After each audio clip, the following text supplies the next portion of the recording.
Hey y'all, I'm Shayna and I'm back with another review. This is for Tyler Perry Sistas, Season 6, Episode 3, Fanning the Flames. We gonna be fanning these flames for like 2 or 3 years. Y'all know how Tyler like to do.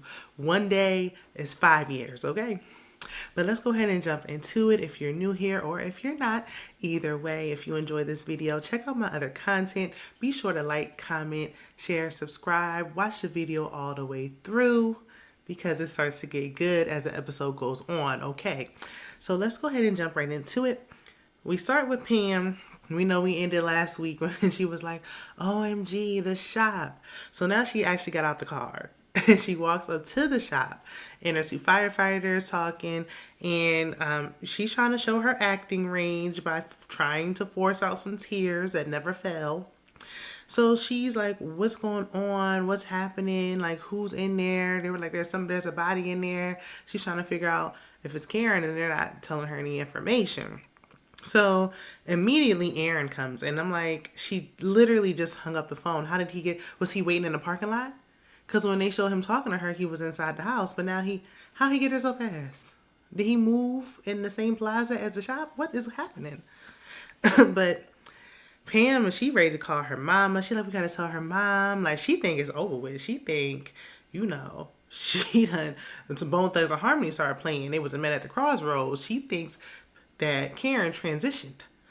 But Aaron is like, well, not too fast. Like, let's wait and see first. Like, the medic didn't come out. Like, we didn't get confirmation on who was in there. He don't want to believe in no way. Because he know that's his baby in there. So they get to arguing, and he tells her it's her fault. Like, he's get to yelling. He get mad. Like, if he was turning the stuff off, she wouldn't have been coming in there checking on nothing. It's really your fault. And she's like, you're blaming me? If not you, then who, boo? Yes, you. He low-key right, though. He is kind of right. I mean, I know one of the times I think Karen accidentally left something. Listen, Pam been not knowing how to turn off curlers and all that stuff, and she been working there for how long? Child. So we see Zach. He goes to the law firm to see Fatima and tells her about his concerns with his son. And they decide because he was like, well, Heather keeps saying don't come till 3, don't come till 3. So Fatima was like, so we'll go at 12 on my lunch break. Because if she wants to come at 3, she must be trying to hide something. So let's pull up on them early so we can see what's really going on. So Zach already triggered because he's talking about his childhood with his mom. We know he has a strained relationship with his mother. So we see Bio. That's Sabrina's African prince, okay? He come over to Sabrina's and she started talking about her money woes. She's like, I think I might lose my job. I mean, I got some savings, 401k. I got some investments. What investments Sabrina got? Let's hear more about it because, I mean, her storyline ain't really giving nothing else. I mean, is she on flip or flop? Flipping houses? What is she doing? Getting in the stocks? What? Tell us what, I just wanted to hear about something else other than what's going on. It's been the same thing for like 4 seasons. But whatever. That's neither here nor there. So he tells her, look, I can show you how to double your savings. Like, I'll double your trouble, okay? I will show you the way. Sounded like scamming to me. But she's just falling for it. He's like, look, let me take you out to lunch. And she like, I don't really got it right now. And he like, now I can take you. It ain't gonna make or break me. Like, I'm not about to go broke for paying for dinner. Girl, I don't care if I was working. Like, you a millionaire. What? You asked me to go with you. But she wouldn't be so humble. Where he like, don't. She went to go. She's like, well, let me just get my purse. He's like, leave that. Leave your purse, your keys, your ID, your wallet, your credit cards, your phone. Leave any pertinent, important information behind. And she was like, well, can I put on my shoes? And he carrying the shoes. I'm like, I'll grab them. And he letting her walk out barefoot. And she's like, so you must got somebody that can wipe my feet off. He's like, I'm a prince. It's given traffic, if you know what I mean. That's what it's given. What's going on? So we see Andi, and her and Fatima are waiting for a meeting to start that never starts. She's encouraging Fatima with her aspirations on wanting to be a lawyer. It's been so long since Fatima talked about this wanting to be a lawyer, I forgot that she wanted to be one. So Fatima tells Andi that she hasn't set a wedding date yet, and basically she got cold feet because of all of Zach's baggage. And so would I. We've been fiancés for a couple of years, okay? You got to get you and these baby mamas. You got to get this sorted out. And plus, I mean, he won the millions, but he ain't worked. He ain't been doing nothing. He gonna blow through that money so fast. So, T, we know T is Fatima's plant, and I keep bringing her name Tamia. So I'm gonna just call her T for now. So she come to the office, and Fatima's like, "What are you doing here?" Fatima looks stressed because she done lost control of the situation. This girl had one thing to do, and now she doing too much. She's really his girlfriend at this point. She like, "I'm bringing him lunch. I got this under control." Listen, I say let them do what they want. Like, the whole point of you getting her was to get Hayden out of your hair, and he has not been thinking about y'all ever since she stepped foot through that door. So whatever. I think she's starting to catch feelings for him. Let her go. So Hayden's talking. He gonna tell her he taking her to Miami because he got business to do out there. I don't know what kind of business he got to do out there, and she didn't ask no questions. He like, we leaving right now. You don't need to bring no clothes, nothing. I buy you all your stuff out there. Y'all keep trusting these men. It's a little suspect. It's a little suspicious. I don't know. But he probably really is because he got his nose wide open. I told y'all he kitty whipped. So he like, yeah, we going out there. She like, oh, daddy, you make me so happy. I hate when a grown woman like really be calling a man daddy, like just casually. I mean, do whatever you want to do in your bedroom, but you just in the office calling him daddy, like, ugh, it gives me the ick. It's cringy. I don't know. It's either screaming daddy issues or I just don't like it. I mean, when Married to Medicine coming back, I mean, has nothing to do with anything. But now we're going to have to hear Dr. Heavenly saying it. We got to hear Latrice saying Zaddy over there on Bell Collector. Like, I'm sick of it. I was listening to Monique's Netflix special, and I had to hear her saying it, and it just, ugh, I want to throw up in my mouth.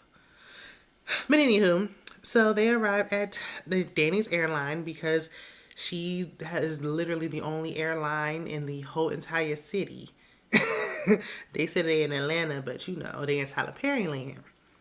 So the guy Danny had ran over with her car, yeah, his baby mama he was arguing with when she first met him, she came to warn Danny, and she like, because Danny acting like somebody, I don't remember you, I don't know you.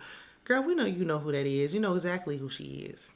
And she like, okay, girl, I'm just telling you, watch out for him. Like, he ain't to be played with. This ain't no joke. Be careful. Danny just, with her attitude, everybody just becoming so unlikable. Like, I'm trying to, who do I like? Oh, child, y'all making it hard. Even Maurice kind of making it a little difficult. He was my fave. So, at Andi's workplace, Gary's on the phone with her trying to take her out on a date. I wish he would spend this amount of time trying to find where his children that he talked about season 1 went, and then it went down to child that was autistic. What happened to him? And now we don't even hear nothing about no kids at all. Zach got all the children, everybody else kid free. It's just something about them just dropping off them children off that storyline that's just rubbing me wrong. I don't know. So she was like, look, did you change? Have you changed? And why would I go out with you? Why are you having a conversation with him? Why are you even asking this? Like, girl, no. And you know he didn't. So if you don't want to go, then stop answering his calls. So he sends some random woman to sing like a Christmas telegraph, and they be coming to your door talking about, we wish you a Merry Christmas on them Lifetime movies. Yeah, she come to the job singing Brandy's Have You Ever. And while I do like that song and lady sounded nice, don't be doing that at my job. Do not be doing no nonsense like that at my job. Like, don't embarrass me. So Andi acting like she embarrassed, but she really, loving it. She fell for it. It really don't take much to get Andi. Like, he probably didn't even have to do all this. He probably could have just sent some flowers and that would have been sufficient. So, of course, she falls for it. They going out. I'm tired of her. I don't care. It's like these men that have been... When Sistas first came on, I'm like, it should be about women dating. Like, these guys should have been here for a short period of time, and then we moving on. Kind of like Insecure, when they were, like, dating guys, and then next season they were moving on, in real life. There is no way in real life Calvin would still be in the picture, or any of these guys, really. Like, don't make no sense. So Maurice goes to Q's hospital room, because he laid up there. It looks fine to me, but I guess he's still wounded. Maurice pours his heart out. Someone nobody will ever love you and care about you the way I did. Sounding like a woman scorned. But Q don't care. He said, I'm a snake in the grass and you got bit. Like, I don't care. Leave me alone. At that point, what else are we talking about? The man said he don't care, so he don't care. He's talking about, I know deep down. Listen, he said he don't care. Accept it. I know it hurt. So Maurice tells Q, of all people, that he gonna unalive him. Why would you say that? Even if you was thinking it in the heat of the moment, in the heat of anger, your mouth is what got y'all in this situation in the first place. Including innocent Sabrina, who ain't had nothing to do with this. So I'm sure there's a secret recording somewhere. I'm sure it's gonna come up some way, somehow. This whole scene, why? Tyler, why? So Fatima and Zach pull up at Heather's. This is where it started getting interesting. So stay tuned. So little Michael, his son, looking unkept, looking a little, rugged and rough. Looked like he ain't had no haircut, nothing. Is outside playing by himself.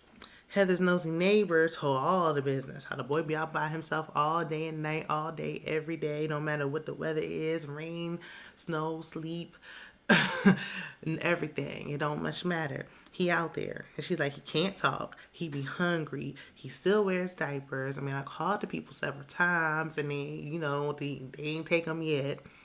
I don't know if he'd be better off there or in foster care. I really don't know. He looked like he might be about 3 or 4. I'd say roughly around 3-ish. So yeah, I mean, he shouldn't be, at least he should be in a pull-up. So they go into Heather's apartment because Zach already looked like he triggered. He like, oh no, So they go into the apartment and Heather start calling the boy because they like, what's going on with him? Why he, he don't talk, what's happening? And she's like, well, he a little slow. And it's just, girl, what? No, it just, I don't know. Tyler loves to perpetuate this narrative. Like, he got to throw an illiterate woman from the hood up in there some kind of way. It was hot Cheetos sprinkled around across the dining room table. Like, it just, anyway. So she's calling him names and then she feels judged by Fatima and Zach because they asking questions about this child. And she like, I've been doing this for years. Like, you just stepped on the scene. Well, you just told him that this boy even exists. He didn't even know until just now when you found out he had some money. Prior to that, you didn't care. So her boyfriend walks in and he thought that the neighbor called the people again. And she was like, no, that's his daddy. So, because he's yelling at the child, talking about take your boo-boo butt in there and then take a shower, calling him all types of names. Poor child just sitting there. Like, y'all think this boy really slow and can't talk. Oh, he probably can say a whole bunch of things. He probably just ain't talking to y'all. He probably feel like it's better not to say nothing than to be bothered speaking to y'all. Because even, autistic children, all types of people. I've heard dogs talking and saying words, cats saying words. So I'm sure he can probably say a thing or two. He just don't. But and then she was there because Zach was like, did you even know he was outside? And she was like, what were you doing outside? Either she knew he was outside and she's embarrassed, or you really didn't know your child got out the house and was gone for hours. What were you doing in that room? So the boyfriend was like, yeah. Well, they was like, oh, did you get the money? Oh, they talking about the money because when they walked in, she was giving Fatima the child support documents that they gave her to sign. They should have took her to court. It probably could have got away with a little less, but that's neither here nor there. So she was like, yeah, when I'm gonna get my first check? Like, where's the money? Like, the money is for the support of the child, but you're not taking care of the child, so I'm not giving you any money. Like, no way, no how. So the boyfriend boy looking, he like, and I've been taking care of your child, like, and your fine baby mama. He don't want her, so he don't care about that. And you were taking care of the child that, again, he didn't even know was in existence until, like, not that long ago. So, yeah. But when he left, he was like, it's triggering me. It's making me think about my childhood. I've been there. I know from experience, like, history repeating itself type of situation. But Fatima was like, you can't just take this. She's being level-headed. She's like, you can't just take them. It would be considered kidnapping. We got to go through the courts and try to get custody. They never asked, though. Like, I feel like he was just like, oh, you mind if I take him, if he come with me for a little bit? She probably wouldn't care as long as he can give her some little money. That's all she care about. And offer be like, I'm gonna just take him with me for a couple of days. I bring him back. And while you doing that, start working on his case because she don't want him anyway. She didn't want to be no mother. Clearly, boy is still wearing. He's wearing diapers because it's more convenient and easier for her. He don't talk good. She don't want to talk to him no way. So it's perfect for her. She don't want to be no mother.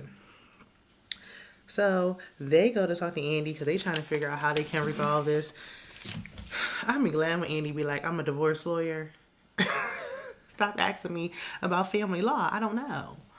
But she ain't gonna say that. She like, oh look, I'm talking to my associate Pam. She like, talking to Zach like, Pam, right? Wasn't him and Karen just supposed to be together for like 4 years? I would think he would know who Pam like. Tyler be kind of forgetting the storylines a little bit. He was like Pam from the shop, and she's like, "Oh yeah, that's right, you know her. Did you forget?" So finally, Pam's in there crying, still trying to force out a tear. She's been trying to force out tears all day, and then she says, "Karen's passed on." Immediately, Zach turned around and go run out the door because he's like, "Oh well, hold up, Karen, what?" He out of there. Fatima looking like, "Now hold up now," but they were together for some years, so I can understand. And she is pregnant, possibly with his other baby. So I can understand him feeling away. But again, I think Pam, like, I feel like she should have been like, something may be wrong. They probably would have had the same emotion, but don't just come in there like you just know for sure it's over with. And I mean, I heard some spoilers.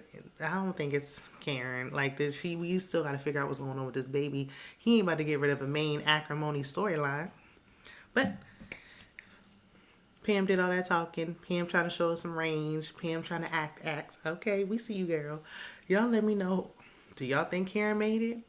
Or do you think it was the end of the road? What y'all think is going to happen next? Do you think Zach is going to get custody? Do you think Zatima will stay together? Because, Fatima looking like I done got myself into too much with this man. But y'all let me know down in the comments. Be sure to watch all the way through. Check out my other content. I'll see you guys in the next one. Bye.